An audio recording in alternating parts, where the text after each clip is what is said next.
comment vous pensez aborder la problématique liée à Val Closa et Unibail?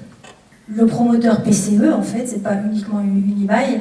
Dans le cadre de l'arrêt du projet dont on a parlé tout à l'heure de centre commercial de Val Tolosa, donc à la Ménude, qui a attaqué, mais pas uniquement la commune, qui a attaqué l'État, le conseil départemental, la communauté d'agglomération, enfin la communauté de communes à l'époque, et le syndicat d'aménagement.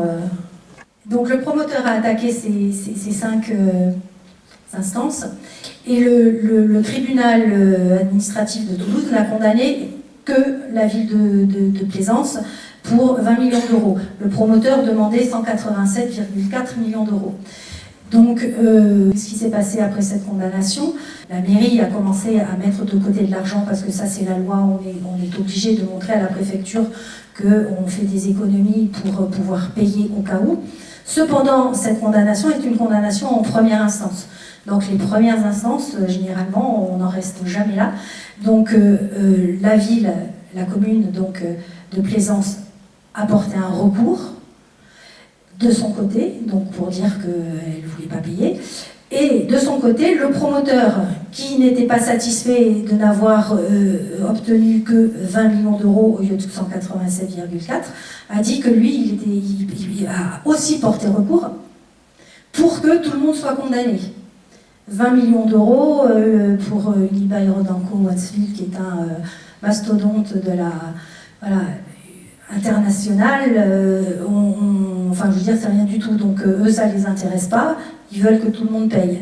Et donc, on en était là jusqu'à ce que la Cour d'appel de Toulouse ait décidé que dans cette affaire, donc ça, c'est une décision qui a été prise fin 2025, en novembre, la Cour d'appel a décidé que dans cette affaire, elle demande à PCE, donc le promoteur, et à la commune de Plaisance, de négocier. Alors c'est pas comme on a vu passer un petit post sur les réseaux sociaux, pas la commune de Plaisance qui a demandé à négocier. C'est pas, moi j'ai dit que je serais très contente de négocier si jamais j'étais à la tête de la commune, voilà, ça me ferait plaisir. Mais c'est la justice qui demande à ce qu'on négocie. Et donc, qui a déjà nommé un médiateur, qui est quelqu'un du nord de la France, on a son nom, ses coordonnées. Et donc, le maire actuel a décidé, quand cette décision a été prise, a décidé que ces négociations allaient démarrer après les élections, avec la nouvelle équipe, pour pas que ça commence avec des gens qui vont partir au bout de 3 semaines, et que voilà. Donc, il a dit, on fait les élections, la nouvelle équipe arrive, et les négociations, elles vont commencer après. Donc, les négociations, on a 3 mois pour négocier. Éventuellement reconductible 3 mois. Mais voilà, ça c'est l'ordonnance de la Cour d'appel. Maintenant, on en est là. Si jamais on est élu, eh ben, on va démarrer les négociations. Donc, qu'est-ce que ça veut dire négocier avec Unibail Rodamco Westfield? Je ne sais pas.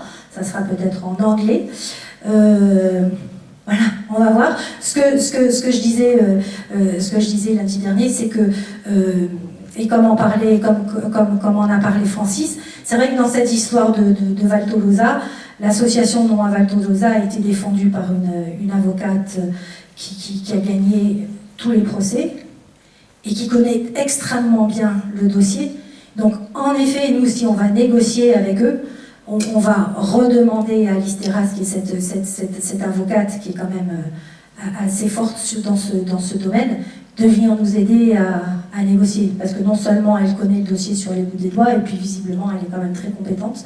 Donc voilà quelle est notre position. Après, du coup, les 20 millions d'euros, ben, de toute façon, il y a eu appel, donc l'argent est toujours... alors, c'est pas 20 millions d'euros qui ont été provisionnés par la mairie actuelle, hein, c'est à peu près la moitié.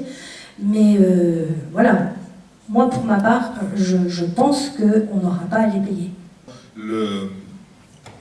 Tu viens de dire que le PCE a été condamné pour 18 fois hein, en justice. Il a été défendu par un cabinet d'avocats qui a donc perdu 18 fois en justice en 15 ans. Hein. Et c'est ce cabinet d'avocats qui a toujours perdu en justice pour défendre PCE que la commune a choisi pour se défendre contre PCE. C'est vrai. Et on s'étonne qu'on ait perdu. C'est tout à fait exact. Choisir les bonnes personnes pour se défendre correctement.